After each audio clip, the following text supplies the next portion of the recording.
Oke, buat kamu yang pertama kali mau bikin konten dan mau belajar bikin konten, tapi pusing atau bingung mau memulai dari mana, nah beberapa teori yang bisa kamu gunakan. Pertama adalah bahas dulu aja yang sekiranya apa yang kamu kuasai dan bisa kamu terapkan. Contoh yang paling dasar adalah kamu adalah seorang yang bisa editing video, atau mungkin bisa fotografi, atau mungkin jago Excel, atau mungkin bisa jago gambar ya, misalnya sketsa. Nah, itu adalah hal yang bisa kamu gunakan atau bisa kamu bahas. Nah, di sana kamu bisa ngebahas detail teknis dan seputaran yang kira-kira bagaimana cara memulainya, terus bagaimana fundamentalnya dan harus memulai dari mana.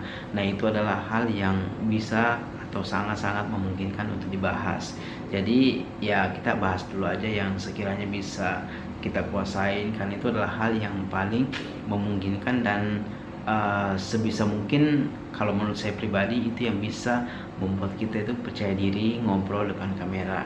Nah, kemudian yang kedua adalah kuasai yang namanya teknik gimana supaya percaya diri ngobrol depan kamera. Kenapa? Karena ini adalah hal yang paling fundamental ya. Ketika kita misalnya jago sesuatu, jago mungkin editing video, atau mungkin sudah punya ide-ide untuk ngonten, tapi kita tuh belum menguasai yang namanya teknik ngobrol depan kamera. Bagaimana supaya orang-orang yang nonton video kita itu asik ya. Walaupun saya juga sekarang ya masih dalam tahap proses belajar, karena masih banyak hal yang membuat video itu saya kurang nyaman, dan banyak orang yang merasa bahwa kurang memahami. Tapi itu terus saya latih sampai sekarang. Itu saya juga masih terus latihan, karena metode ini adalah metode yang paling menentukan ya teman-teman. Ketika kita misalnya ngobrolnya terbata-bata depan kamera, kemudian nggak fokus, nah orang yang nonton juga nggak nyaman. Nah, itulah kenapa saya terus belajar sampai sekarang. Itu ngobrol depan kamera adalah tantangan yang paling besar menurut saya. Bahkan saya udah nulis skrip panjang lebar, kemudian udah nguasain materinya, tapi ketika ngobrol depan kamera itu rasanya tuh kayak ditodong pistol, terus nggak tahu mau ngomongin apa. Nah, itulah kenapa pentingnya belajar ngobrol depan kamera. Kemudian yang ketiga atau selanjutnya adalah kuasai yang namanya atau gunakan alat yang sekiranya ada di rumah. Contohnya nih, punya HP yang biasa-biasa aja tapi sudah punya kamera depan, nah itu bisa digunakan. Jadi nggak perlu pakai HP-HP yang canggih, atau mungkin pakai kamera yang bagus untuk konten. Yang paling penting adalah gimana supaya kita itu memulai dulu.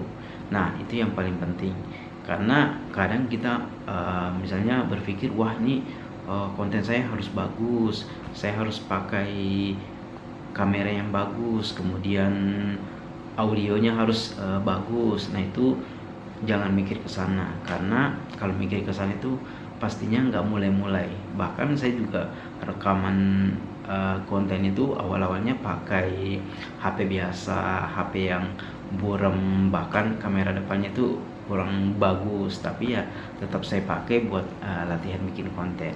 Kemudian selanjutnya adalah jangan pedulikan apa yang bilang orang.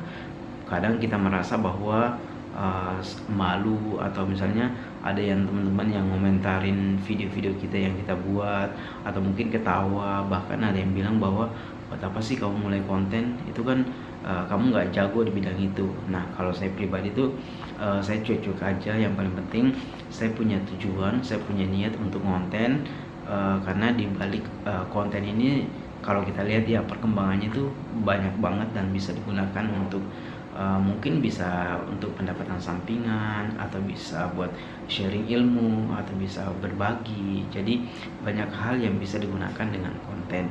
Nah, itulah beberapa tips-tips yang menurut saya cukup efektif digunakan untuk belajar konten, apalagi untuk seorang pemula.